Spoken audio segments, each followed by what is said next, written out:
self-conscious because I wasn't white, no offense, you know. And I was hiding in my room reading The Lord of the Rings over and over and over again because of those books. If you were different, it was cool, and you brought something to the party. Your uniqueness made you worthwhile. So I really loved any kind of fiction that had somebody who wasn't quite on the inside of things being included, and I really think Nancy Drew speaks to that for everybody.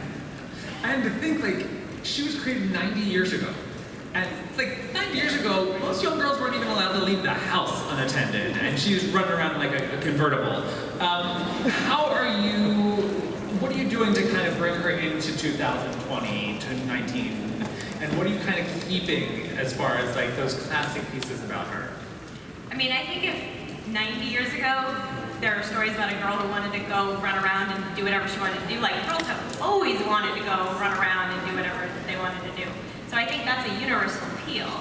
But as far as how we bring her into nowadays, I think it's showing that Nancy Drew isn't perfect in the year 2019. You know, she was always very prim and she did everything right in the early books. But now she's complicated, you know? She has tragedy, she's lost things. She has complicated relationships with her family and her friends. Yeah, she makes a lot of mistakes, which I think is relatable, and I think that her vulnerability is really the bridge to the connection she finds in this unlikely group of friends and allies who then become a team, and it's another important thing about our show, where it's very much an ensemble. As you see, all these people here are really terrific, and I'm proud to say that we are very diverse in our casting. I'm proud to say we're very diverse behind the camera and in the writer's room, and I think that that's going to make our show better. This is not happening 90 years ago. So let's talk about that, because you are dealing with, I mean, Nancy Drew is obviously the banner name, but like George, Ned, these characters are people that we all know. We remember from like various iterations that we, came up with. How did you put this together? Like when you're filling Nancy Drew, how many redheaded actresses did you see? I mean, no, but there was only one. I was a blonde-haired actress.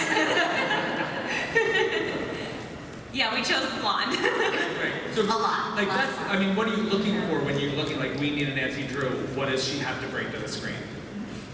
Well, one of the things, Kennedy has many talents and charms, but one of the things that we first responded to in her audition tape before we even met her in person was her confidence and her intelligence, and that of all the girls that we saw, Kennedy was the smart one. She was the one that felt like she knew what she was talking about, she could stand up to adults, she listened when people were talking, you felt like she was observant, and she had that fearless quality, but she also had a vulnerability, which, as we were talking about, is really important to our Nancy, that she's not just this kind of like perfect girl who never has any fear or sense of flaw. And so let's talk, so the actors, for you guys, what were your auditions like? Did you actually get pages of your characters? Sure. I had gotten a text from my agent while I was playing Dungeons and Dragons with my friends. And she was like, oh my God, Kennedy, there's a Nancy Drew script and we gotta get you in for it. And I was like, oh my God. And I like had this moment of this cosmic sort of centering, and I looked up at my friends and I was like, guys, I'm gonna be Nancy Drew. And I like, with totally not a root of like, I'm great and I'm gonna make it happen. It just was like, I must be. And I read, I was a nanny, and when I got the script, I was like, my kids were like eating dinner, and I was like, I have to read the script, and I'm like reading the script, like hiding in their bedroom while they're eating dinner. Sorry, Michelle. And I was like, this is my voice. This is the way that I think and the way that I speak. And so I ended up going in, I was living in New York, and so I went in for our casting director in New York, and he was awesome and really worked with me. And then I was just crossing my fingers that that tape would make it to the casting director in LA. And I got a call a couple days later that they were gonna fly me out to LA to test for the part. And I was like on my way to my job, and I was riding the subway, and I like put in my headphones and turned on Dancing Queen by ABBA, and I was like, I'm doing it, it's gonna happen. And so yeah, I went to LA, and we tested, and we had the full pilot script at that current iteration to work off of. I think I had 4 scenes or something. Yeah, we did a test for the studio for CBS, and then they were like, look, we have to bring you in for a work session before you go in for the network tomorrow. And I was like, oh, okay. So that night, I went in for a work session with Melinda. You were there. You guys weren't there. No, Josh was there. Yeah, you were busy. Josh was there. Sandy, our casting director, was there, and they were like, we're gonna bring in this girl, Leah, who I had met at the studio test earlier in that day. He was the only person in the room when I walked into the studio test. And I remember you when I walked in, you were like, I saw you standing out there, and I was like, that girl looks just like Nancy Drew. That is very true. Very, very true. I texted everyone I know, like, I think that's Nancy. Yeah, so they brought you in, and we like did some improv scenes together, and we reworked stuff to get ready for the network test the next day. And we like did a bunch of improv, probably terrible. That's like on tape somewhere. Of us like standing like this and being like, go wait that table. Like Just a banter, and they're like, how about like we do like more of the relationship? And I'm like, oh yeah. Yeah. Get this job together. Like, Yeah. well, I always thought that we were asking you to face forward while improving, which is not like talking. I'm like, yeah, I'm like, where are you? But you know who was great in improving? Alex, when you were auditioning in the callback, we had some chemistry reads between Alex and Madison, and Alex and the other actress who was up for that part. And there's a scene that unfortunately probably won't make it onto air, but it was. Do you remember the scene, Alex? About the van? Can I walk you to your car? Oh, yeah. Yeah, I'm like, you don't need to walk me, I'll be fine. I was really trying. Really trying hard. She kept turning me down. And so when you guys all got together, once you finally cast everybody and had them, did you guys do any kind of like bonding dinner or an escape room? Which I totally want that to be an episode, by the way. We need a Nancy Drew escape room episode. We got Thai food. We did get all got in. I mean, Yeah, I feel like we all kind of become friends because of the casting process. Yes, very much. Because that day we like rode home in a lift together and we're like, listen. Dude, we already did that together. I know. Like, we can share the lift. I'm like, wait, I feel like we're friends. What if we don't book this job? Are we still gonna be friends after? Like, yes. We're booking this job. We have to. Yeah, but we got some Thai food. And we'd all chatted. Yeah. Yeah. I mean, from the beginning, I feel like we did a lot of dinners. Yeah. It was very natural. I We feel like went to everyone hot yoga. Yes. So Tuesday's first yoga class. You did great. Now, one of the first questions I got on Twitter after this panel was announced was people wanted to know why Horseshoe Bay, not River Heights, which we saw the sign, the street sign for River Heights. Were we worried that people would think it was Riverdale? We were a little worried about that. For a minute we were thinking about Bayport, because that's also part of the canon with Nancy Drew. But in the end, we found this town, Horseshoe Bay, in Vancouver, and we all fell in love with it. Yes! The art department was like, if we go with Horseshoe Bay, we wonder if you change any of the signs. Yes! And that's important when you're making a TV show, so it all made sense. And now it has been announced you have Pamela Sue Martin on board to come in. What can you guys talk about and how was meeting the other Nancy Drew? It was amazing. She is the most kind-hearted woman. She walked into the hair and makeup trailer on the day that she was shooting, and she was like, Kennedy, I wrote you this letter. And I was like, what? And she handed me this like 4-page, beautifully handwritten letter that I like walked into my trailer and read and cried, and it was beautiful. She's just been, and she's reached out to me so many times after. She's like, if you're ever around my like part of the world, come stay with me. She's the most lovely lady.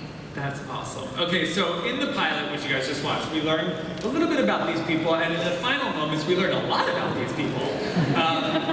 And they're not all great people, by the way. Like, again, like back in the old books, everyone's like, hey, gee, really? You know, like, we love it. Now we're doing like late night booty calls, we're hiding. Let's go down, tell us what are we going to find out about your characters going forward, and what have you found out that really surprised you? Without giving any Yes. away. Really hard to do. Really hard. I don't know, Ace is sort of an outsider, but he's trying to help solve this case. He's the only one with an alibi. So we'll see how he can use that to his advantage. I mean, Bess lives in a van. So, yeah, and she has the ring, so she needs to get out of the van. So I guess that's where she's got that. She's like gonna sell that somewhere. For George, I feel like, as you guys know, and like what you saw, she's this very tough character, but I think the surprise ending with the booty call, I think you're going to see a softer side of George and start to see her open up in a way that you wouldn't normally, because she is this really tough chick. And same with her and Nancy. I mean, now that they're involved in this murder, they might actually have to work together to do some things, you know? Nancy doesn't have any secrets.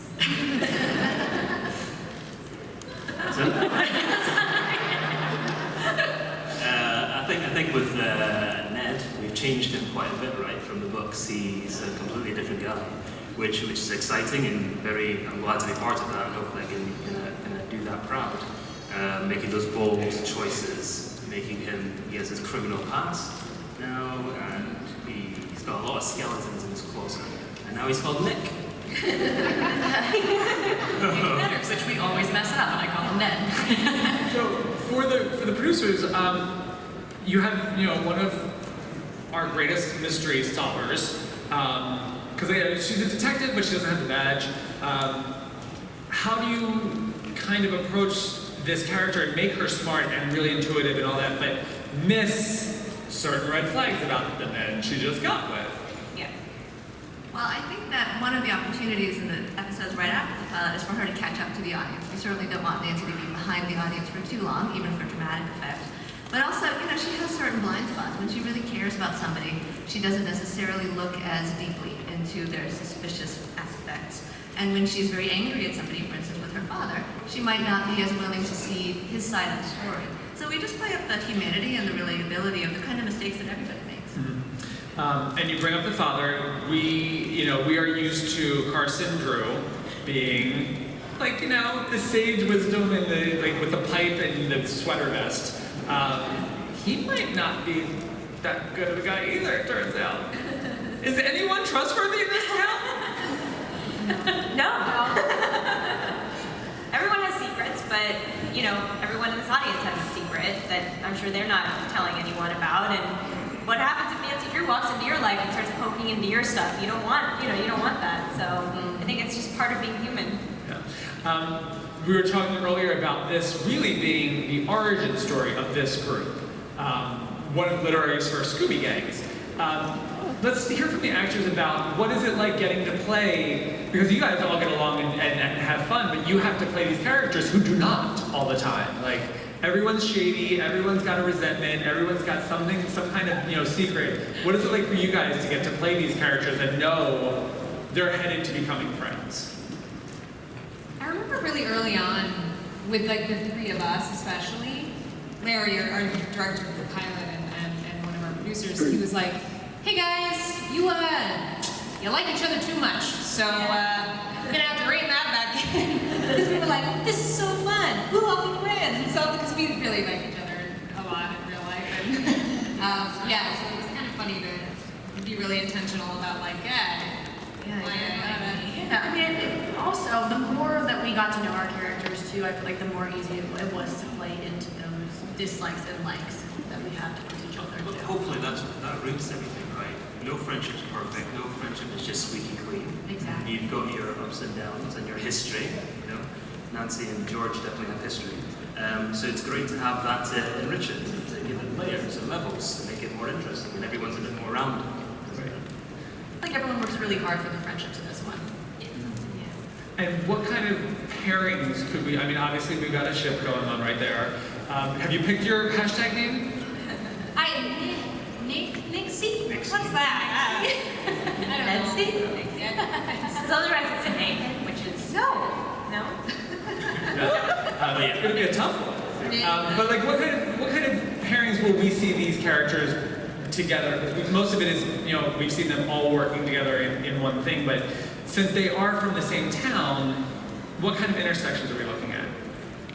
Well, that's part of the fun of writing an ensemble show, is that you get to write all kinds of pairings. And you can find, especially in a small town where people have known each other for a long time, really interesting ways to pair people up and have them shared interests or conflicts that you didn't realize were there that are coming to the surface. So it's really fun. There's no limits to the different pairings. Yeah, I would say that Ace and Bess, from that long lost scene where he wanted to walk her to her car, there definitely is an evolution of that, and we'll see more of them together. We'll see Ace and Nick pair up sometimes. We'll see a lot of George, Nancy sparks, and Bess has her own secret, which is a way to bond with Nancy when Nancy eventually figures it out. Okay, so that will be something that isn't going to be, you're not going to be sitting on that for too long. 'Cause No. I feel bad about her living situation. It does not seem It's comfortable. not great, Yeah. is it? But she still manages to look pretty lovely. Well, I'm If I say assuming, so that she's a giant thief. Yeah. That's how she's getting all these new clothes. Yeah, the woman's dead, remember? Yeah. So it's Yeah. pretty bad. And then we don't know if she took the ring before she died or not.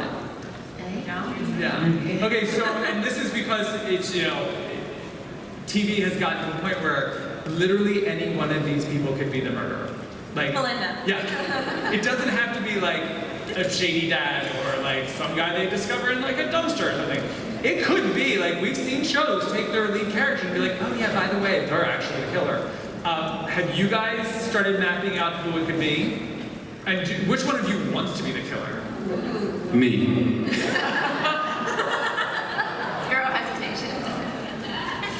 I think we've all tried to piece things together without giving away the plot to each other, because I know all of us know little things about our characters that we try not to tell each other, and we don't, and we do at the same time. But I feel like Ace could be the killer.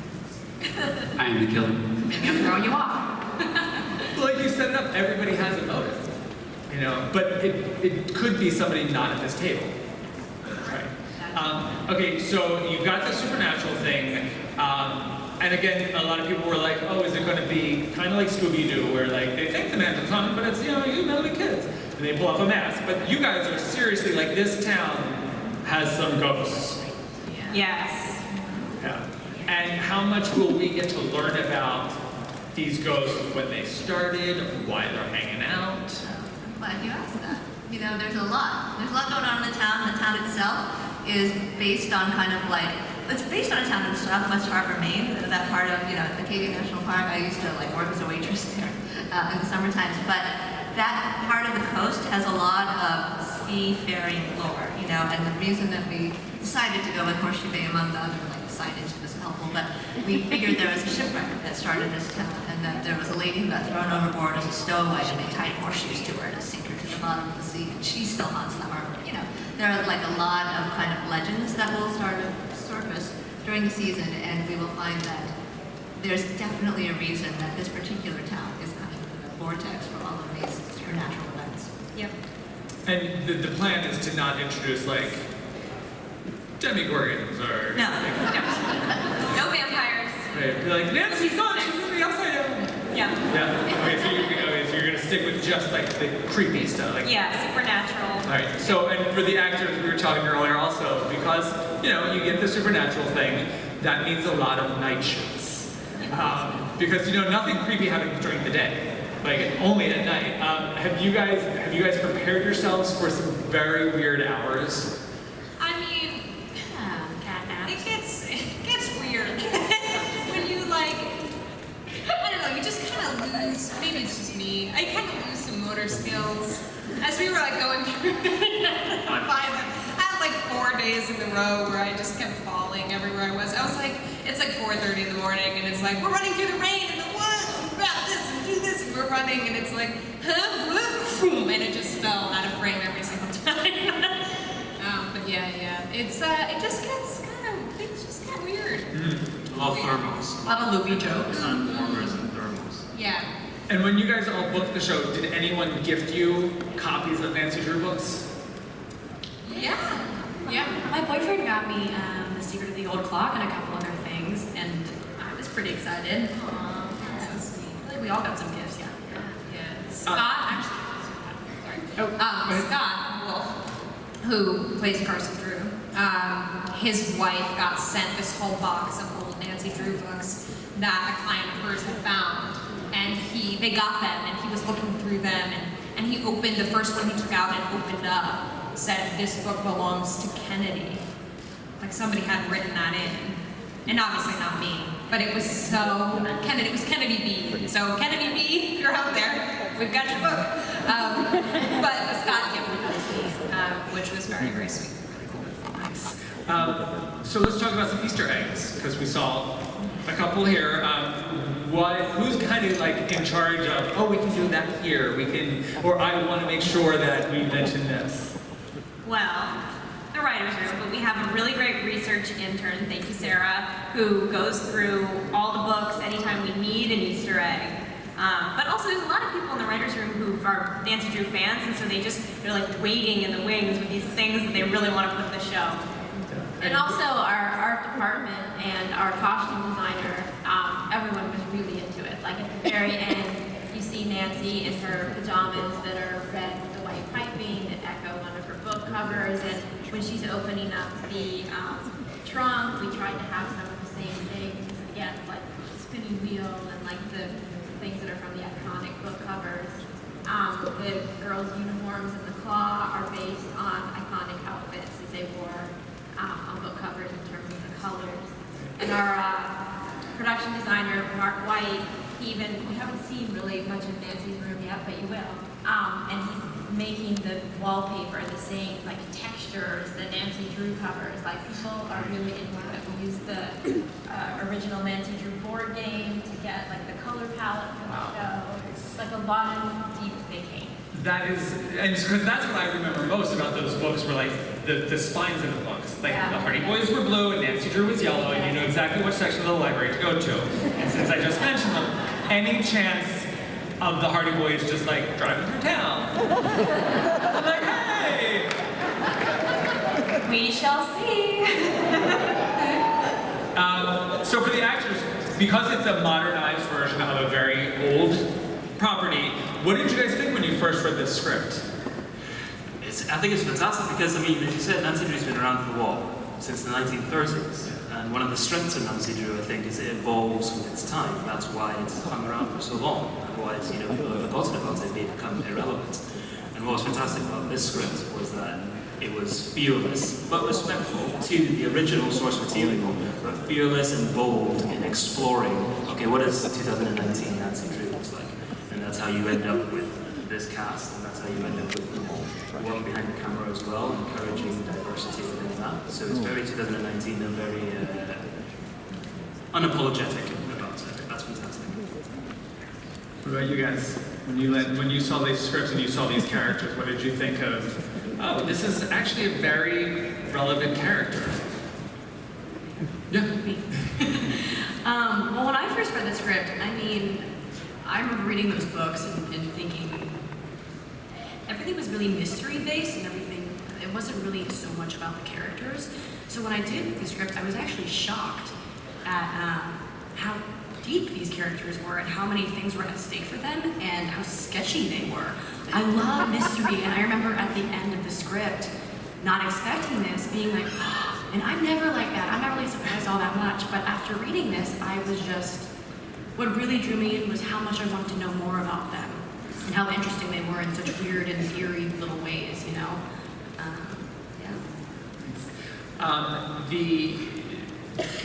We talked a little bit about what the characters are, heading towards, but what's the most fun part of playing your character?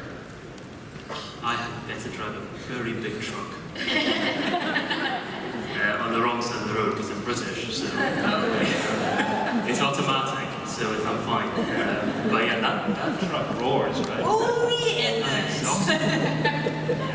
It's like a lot of when we start driving. It's like, It's the most manly thing in my life. yeah, you feel like in your plaid shirt, and you're like revving up your big old truck.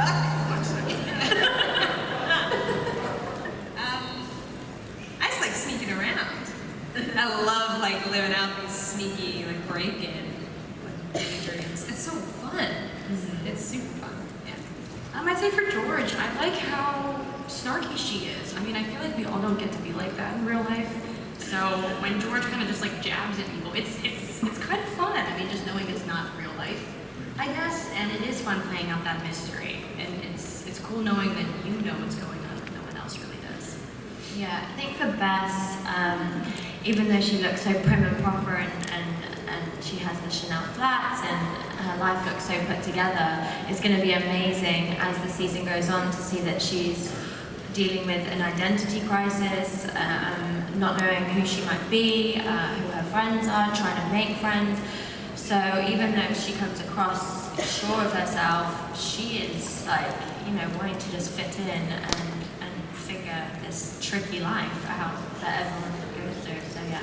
Your clothes are pretty fantastic as well. Yeah. You do have really fun. Yeah. They're really beautiful, and the costume teams have been unbelievable in translating that. So yeah. I don't think Ace is included so much, but he wants to play. He put me in coach to be there with everybody. So I You don't get know. to do a lot of improv too. Say it again? So you get to do quite a bit of improv. Alex is really funny, guys. That's a lot of flavor. Yeah, I also feel like Ace is the one who needs a hug the most. Like, I just feel Don't like get a hug. the whole town is kind of like come down on him, and it's like he needs to be understood. Me and Ace both. Alex. All right, well, I just got this stop sign, so I'm going to stop after this question.